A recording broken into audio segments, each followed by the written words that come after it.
कि हमारे प्रिय प्रभु यीशु मसीह हमारी गहरी प्यास को संतुष्ट करने के लिए आए। तो मेरे प्यारे भाइयों, मेरी प्यारे बहनों, इसको वचन को अगर आपको देखना है और आपको जानना है कि हमारे प्रभु यीशु मसीह हमारी गहरी प्यास को संतुष्ट करने के लिए आए, ये बात कहां लिखी है? तो फिर ये बात लिखी है यूहन्ना की किताब अध्याय 4 वचन 13 और 14 के अंदर। और देखिए, मैं आपके लिए पढ़ भी देता हूं कि हमारे प्रिय प्रभु यीशु मसीह गहरी प्यास को संतुष्ट करने के लिए आए।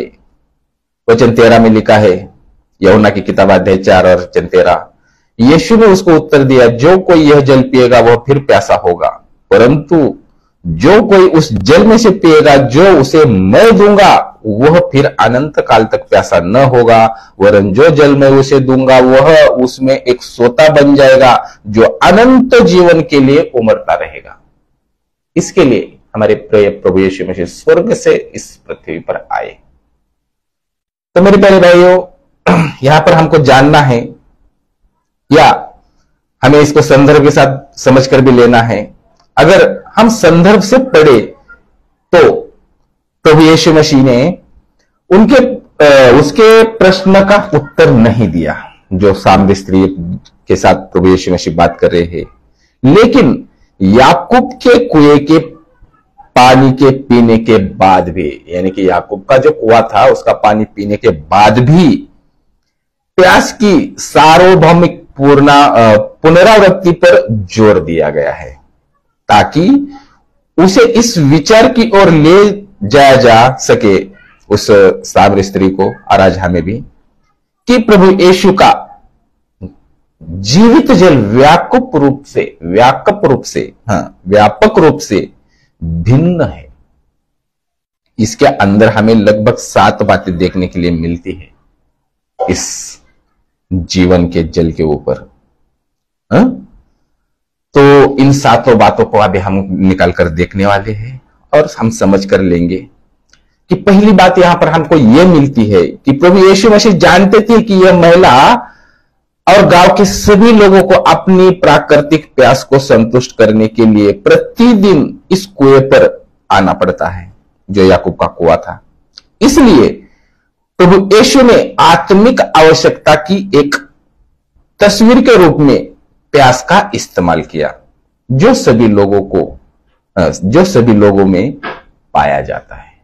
तो यह बात थी यहां प्रभु यीशु मसीह जो कहना चाह रहे थे। और दूसरी बात क्या मिलती है कि भले ही पानी गर्मी को दूर करता है, प्यास को बुझाता है और कुछ समय के लिए ताजगी और आत्मा को पुनर्जीवित करता भी है, फिर भी कुछ समय के बाद प्राकृतिक गर्मी फिर बढ़ जाती है और प्यास फिर से लौट आती है और फिर से पानी के पीने की आवश्यकता होती है, फिर वापस पानी पीना पड़ता ही है। तो ये भी बात यहां पर हमको देखने के लिए मिल रही है। और तीसरी बात क्या मिलती है कि इंसान किसी भी फवारे से पिए फिर भी वो प्यासा ही होगा। कहीं से भी पानी पिए, किसी भी जगह से पिए, फिर वो प्यासा रहेगा ही या प्यासा होगा ही। चौथी बात यह मिलती है, सांसारिक इच्छाएं अस्थायी संतुष्टि प्राप्त करती है। सांसारिक इच्छाएं अस्थायी संतुष्टि प्राप्त करती है और फिर अपना प्रभाव फिर से शुरू करती है। और पांचवी बात हमें मिलती है, हमारा पूरा जीवन रुक रुक कर आने वाली इच्छाओं और आंशिक संतुष्टि, जुनून और तृप्ति और फिर किसी नई लालसा से बन जाता है। ये पांचवी बात मिलती है। और छठी बात क्या मिलती है कि इच्छा का यह उतार चढ़ाव मानव भूख की प्रकृति के संबंधित है। और सातवीं बात मिलती है, चाहे तो आप सबोपदेशक अध्याय 1 और वचन 8 आप चाहो तो पढ़कर देख सकते हो, इससे अधिक मानव की इच्छा वास्तव में कभी तृप्त नहीं होती है। तो आप वचन निकाल कर देख लिए, सबोपदेशक अध्याय 1 आलोचना आदि।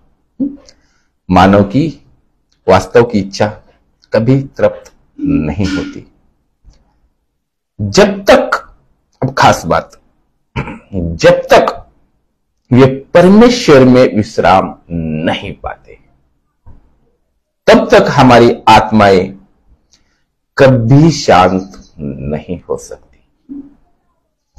तो सामरी स्त्री के जीवन से कुछ बातें हमें सीखने के लिए मिलती है और इन बातों को भी हम जानेंगे। और प्रभु ने ये जो वचन में कहा है कि परंतु जो कोई उस जल में से पिएगा जो उसे मैं दूंगा, वह फिर अनंत काल तक प्यासा न होगा, वरन जो जल में उसे दूंगा वह एक सोता बन जाएगा जो अनंत जीवन के लिए उमड़ता रहेगा। तो इस तरह से जो प्रभु ने बातें की है, इसको भी हम जरा जान कर देखते हैं, इसको भी समझ कर लेते हैं। इसमें भी अंदर भी कम से कम 3-4 बातें मिलती है। तो लगभग 4 बातें हम अभी यहां से देख लेते हैं इस वचन में से ही। और देखिए यहां वचन में पहली बात यह मिलती है कि ये लोगों का स्वभाव है कि आत्मिक चीजों को शारीरिक तरीके से लेते हैं। आत्मिक चीजों को क्या करते हैं? शारीरिक तरीके से लेते हैं। और जब उस तक यानी कि और जब तक उसके पास अनुग्रह नहीं होता है तब तक वे उस अनुग्रह को समझ नहीं पाते हैं। क्योंकि यह स्त्री, जो सामरी स्त्री, मसीह को ऐसे समझाती है मानो वह सांसारिक जल की बात कर रहे हो, और वो सामरी स्त्री प्रभु को समझा रहे। आप उसको संदर्भ के साथ पढ़िए, आपको समझ में आएगा। दूसरी बात यहां पर यह मिलती है, हम स्वाभाविक रूप से अपने स्वयं के इच्छा के दुश्मन हैं। स्वाभाविक रूप से अपने स्वयं के खुद के इच्छा के दुश्मन है, क्योंकि वह इस जीवित पानी के खिलाफ तर्क देती है। अब तीसरी बात क्या मिलती है, हम भी स्वाभाविक रूप से अपनी शारीरिक भावना के इतने आदी है, हम भी खुद स्वाभाविक रूप से अपनी शारीरिक भावना के इतने आदी है कि हम प्रभु यीशु मसीह द्वारा प्रकट की गई किसी भी बात पर विश्वास करने से पहले उस पर अधिक विश्वास करेंगे कि हम इसके लिए एक कारण या बाहरी रूप से भी देख सकते हैं। कैसे? क्योंकि वह यह समझती थी कि यह स्वभाव है कि उसके पास जीवित अभी देखिए वो सामरी स्त्री से हम जानकर ले ली कि वह समझती थी कि यह स्वभाव है कि उसके पास जीवित जल हो सकता है, क्योंकि वह उस कुएं से बाहर नहीं निकलना चाहती, या क्योंकि वह उस कुएं में से बाहर नहीं निकल सकता। जो कुआं वहां पर याकूब का कुआं था, उस याकूब के कुएं से वो सामरी स्त्री पानी भर रही थी, जल भर रही थी, और वो उससे दूर जाना नहीं चाहती। ये बात वहां पर प्रकट हो रही है। और चौथी बात यहां पर मिलती है कि एक मुख्य धोखा देने वाला सिद्धांत, मुख्य या प्रमुख बोले तो भी कोई दिक्कत नहीं, धोखा देने वाला सिद्धांत जो लोगों को सत्य और अनुग्रह के प्रति लापरवाह बनाता है, उसकी पूर्तता यानी कि उसकी पूर्तता और उसके उत्तराधिकार का ढोंग और धार्मिक पूर्वजों से उनका वंश है। क्यों? क्योंकि उसने घमंड किया, उस सामरी स्त्री ने घमंड किया कि याकूब उनका पिता है, और वो प्रभु से कह भी रही है। आप संदर्भ के साथ पढ़े, समझ में आएगा कि उसने घमंड किया कि याकूब उसका पिता है, जिसने वह कुआं दिया था जहां से वो पानी भर रही थी, और वो जो कुआं बनाया था वो याकूब का बनाया हुआ कुआं था। और इसलिए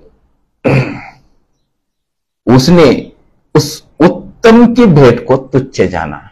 हालांकि बाद में उसने एक्सेप्ट किया है। अब चाहे तो पढ़ के देख सकते, आगे पढ़ते जाएंगे। लेकिन जहां तक ये बात हो रही थी, जो ये वचन यहां जहां तक आ रहा था, आया कि यूहन्ना की किताब अध्याय 4 और वचन 13-14 तक जब हम पढ़ते जा रहे थे, तब तक तो यही बात प्रकट हो रही थी उस बाल स्त्री के बात से। और वो उत्तम भेंट को तुच्छ जान रही थी, क्योंकि वह अपने ही अभिमान में पर्याप्त थी। और इसको घमंड बोले तो भी कोई बात नहीं, और वो ऐसा उसको लग रहा था। लेकिन जैसे ही ये बात आगे आप पढ़ते जाएंगे तो बाद में इस सामरी स्त्री ने एक्सेप्ट भी कर लिया, बहुत कुछ आगे बात भी हो गई है। लेकिन ये वचन यूहन्ना की किताब अध्याय 4 और वचन 13 और 14 तक पढ़ते पढ़ते जब आते हैं हम, और उस प्रभु जब उस स्त्री से बातें करते हैं, तो उस स्त्री को ऐसा ही लग रहा था।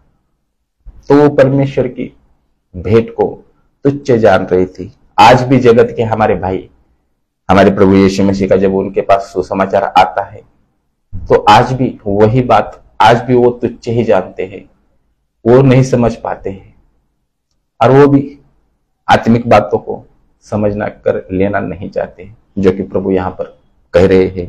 और क्या कह रहे हैं वचन 13-14 दोनों भी वापस में फिर से पढ़ता हूं कि यीशु ने उसको उत्तर दिया कि जो कोई यह जल पिएगा वह फिर प्यासा होगा। संसार का जल जो भी कोई पिएगा वो फिर प्यासा होगा। या उसको एक ही तरफ हम लक्ष्य करें तो भी कोई दिक्कत नहीं। या आज हमारे संसार में जिधर भी हम देखते हैं, संसार में जहां से भी हमारे लिए पानी आता है, वो क्या, वो गहरी प्यास को संतुष्ट करने के लिए, यानी कि जो कोई वह जल पिएगा वह फिर प्यासा होगा। संसार का कोई भी जल, हम कोई भी जल पिए, चाहे मिनरल वाटर ही क्यों ना पिए, तो भी हमारी वो प्यास कभी न बुझेगी। परंतु जो कोई उस जल में से पिएगा जो उसे मैं दूंगा, यानी कि जो प्रभु यीशु मसीह हमें जल देंगे, वह फिर अनंत काल तक प्यासा न होगा। वरन जो जल मैं उसे दूंगा, यानी जो जल प्रभु यीशु मसीह देंगे, वह उसमें सोता बन जाएगा, जो अनंत जीवन के लिए उमड़ता रहेगा। तो मेरे प्यारे भाइयों, मेरी प्यारे बहनों, इस प्रकार हमारे प्रिय प्रभु यीशु मसीह हमारी गहरी प्यास को संतुष्ट करने के लिए स्वर्ग से इस पृथ्वी के ऊपर आए। और ये बात यूहन्ना की किताब अध्याय 4 वचन 13 और 14 में प्रकट होती है। तो मेरे यही कहूंगा कि प्यारे परमेश्वर इस प्रेम संदेश के द्वारा हम सभी को बहुत बहुत और बहुत आशीष दे। आमीन। तो इससे अगर आपका कोई इस बात को जानने समझने में लिए आपको अगर यदि कोई दिक्कत आई या आती है, तो ये वीडियो मैं बाद में इसको YouTube चैनल पे अपलोड करूंगा, और इस फेसबुक पेज पर भी मेरा नंबर है, आप मुझसे संपर्क कर सकते हैं। लेकिन आप YouTube चैनल पर अगर जाएंगे और YouTube चैनल पे वीडियो देखेंगे, मेरा YouTube चैनल का नाम है गॉड्स लव मैसेज, और यहाँ पर आप देख रहे हैं तो डिस्क्रिप्शन में जाइए और वहां जाकर के एवेंजलिस्ट रवि दिनकर जी, आपका उनको नंबर मिल जाए, उनको आप वहां पर मैंने डाल दिया है, एवेंजलिस्ट रवि दिनकर जी, आप उनसे भी बात कर सकते हैं। और बाइबल से आपका जो कोई भी प्रश्न हो आप पूछ सकते हैं, आपको 100% उत्तर दिया जाएगा। तो चलिए इस विषय को मैं यहीं पे एंड करता हूं, और फिर नेक्स्ट वीडियो में हम बात करेंगे कि नेक्स्ट वीडियो में हम बात करने वाले हैं हमारे प्रिय प्रभु यीशु मसीह परमेश्वर की महिमा को प्रकट करने के लिए आए। इस विषय को हम नेक्स्ट वीडियो में देखेंगे। तब तक के लिए अपना ख्याल रखिए, सुरक्षित रहिए।